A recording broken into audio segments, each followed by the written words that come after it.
Olá, pessoal! Espero que estejam todos bem e com saúde. Eu sou Janaíne Martins, residente do programa Residência Pedagógica, e hoje nós falaremos sobre função logarítmica, assunto referente ao PET 3, semana 5 do primeiro ano do ensino médio. Bora lá, pessoal? Bom,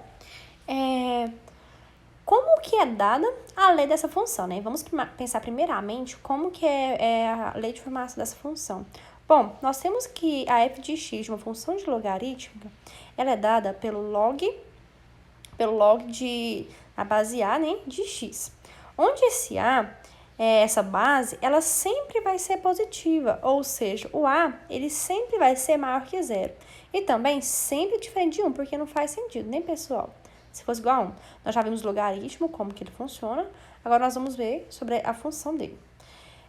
Bom, nesse caso, nós temos que a base A, ela está ligada a um determinado valor de B. E ela tem um expoente igual a x, que vai ser a potência da base que resulta justamente em B. Ou seja, né, em outras palavras, nós queremos isso aqui. Log de A, né? Log de B na base A, perdão, onde, como já disse, A é a base, o B é logaritmando, ele vai ser igual a x, se, somente se, essas duas setinhas, né, quer dizer uma equivalência, se, somente se, A elevado a x é igual a B. Certo, pessoal? A gente já viu aí na última aula, né, que foi sobre logaritmo, essa ideia. Mas agora nós estamos trabalhando com a lei de formação e também com a sua função. Então, bom, tendo em vista isso daqui, nós podemos concluir uma coisa muito legal, que é a questão do domínio. O domínio, ele apresenta esse domínio em todos os números reais positivos. Bom, nós dizemos, né, que o seu domínio, ele vai ser dado pelos reais positivos, mas só para a gente escrever aqui bonitinho, para a gente entender o que está acontecendo, olha, a gente já sabe que a formação de uma função logarítmica é dada por essa f de x, né? E a gente tem algumas restrições para o a, onde o a tem que ser um real positivo diferente de 1.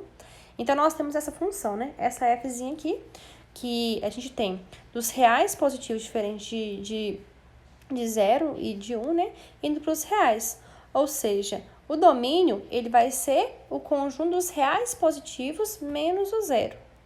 E, bom, e o que é o domínio o que quer dizer o domínio, né? O domínio é o que delimita os valores aplicados em x para o cálculo de f de x, ou seja, o que é chamado de imagem. No caso dessa função que nós estamos trabalhando hoje, a situação de existência depende do sinal positivo de x e a necessidade da base também ser positiva, mas ela ser diferente de 1, certo? A gente tem umas restriçõezinhas aqui quando a gente fala no logaritmo e quando a gente fala também da função, né? De onde para onde que ela está indo. Ou seja, a gente, só para recapitular, ela está indo dos reais positivos não números e indo para os reais. E um exemplo que nós temos é como nós podemos encontrar uma função, o domínio, né, de uma função logarítmica, que ela é dada por uma f de x, que é igual ao log de x menos 5. E, bom, o primeiro passo é a gente determinar em quais condições x menos 5 é maior que zero, porque essa é uma das condições da existência do logaritmo, né, como nós já vimos na aula passada. Agora, a gente precisa resolver essa equação, né, x menos 5 maior que 5.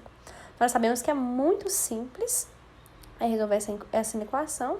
Basta a gente, né, somar 5 de ambos os lados. Então, nós temos que x ele é maior que 5. Portanto, nós temos que o domínio dessa função ela vai ser dado por todos os reais, né, maiores que 2.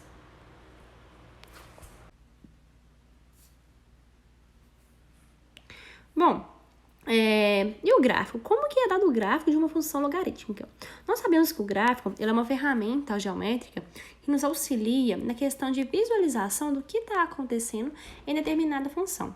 E numa função logarítmica, assim como numa exponencial, o gráfico ele vai ser dado por uma curva que ela é construída como todo gráfico, em razão dos valores aplicados em x e os resultados calculados para f de x, né? Ou seja, a gente pega ali um x e vai para uma f de x ali, que a gente marcar no lugar de y.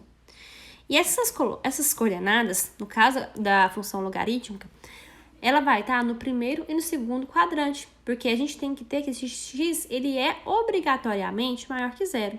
Mais ainda, a gente também tem que a base, né, a base A, ela vai determinar para a gente se a função ela é crescente ou ela é decrescente. Como que a gente fala que uma função ela vai ser crescente? Como no caso dessa figura aí, né? A gente diz que ela é crescente quando a gente tem que a base A, ela vai ser maior que 1. Então, toda vez que a gente tiver o Azinho, a base maior que 1, a gente diz que ela é crescente. Por quê? A medida de x, ela vai aumentar e isso acontece também com f de x, ou seja, f de x aumenta proporcionalmente com x. Então, ela vai sempre crescendo, né? Ela é uma curva que cresce de acordo com o crescimento de x. Entendem? Bom, quando nós estipulamos valores reais positivos para x, a gente encontra a imagem que pode ser qualquer tipo de número real, né? Qualquer um dos reais pode ser. Negativo, positivo, qualquer um. E o gráfico crescente, ele vai ser dado dessa forma aqui, né? Como nós podemos ver nessa figura. Ou seja, toda vez que eu tiver uma base maior que 1, o Azinho maior que 1, a gente tem que o gráfico vai ser dado dessa forma aí. E vale também a gente ressaltar que ele vai estar passando ali, né? Nesse caso, no ponto 1 e 0. E bom, e no caso da função decrescente, a gente tem que pensar no seguinte, que a gente já tem que essa base, ela tem que ser maior que 0, né? Ela é estritamente maior que 0, né? Ela não pode ser nula, ela pode assumir qualquer valor maior que 0. Para a questão de quando ela for crescente, a gente já delimitou que esse A tem que ser maior que 1. Mas e quando esse A estiver entre 0 e 1? A gente disse que quando o A está entre 0 e 1, essa função ela é decrescente em todo o seu domínio. Por que isso acontece? A gente viu lá que ela é crescente, né? Porque à medida que x cresce, y também vai crescer, né? A f de x. Mas nesse caso aqui, acontece porque quando o x aumenta, a imagem diminui. Essa relação ela vai ser inversamente proporcional. A outra é diretamente, né? Nesse caso aqui, ela vai ser inversamente. E o gráfico, ele é apresentado como nessa figura. E perceba também que, novamente, o gráfico passa no 1 e no 0. Vale também a gente ressaltar o seguinte, essa curva, ela vai aumentando aqui, né? Tá vendo aqui? Ela vai aumentando, mas ela nunca vai tocar no eixo X. Nunca. Ela vai só aproximando cada vez mais no eixo X, mas ela nunca vai tocar nele. Ou seja, a gente nunca vai ter uma f de x igual a 0.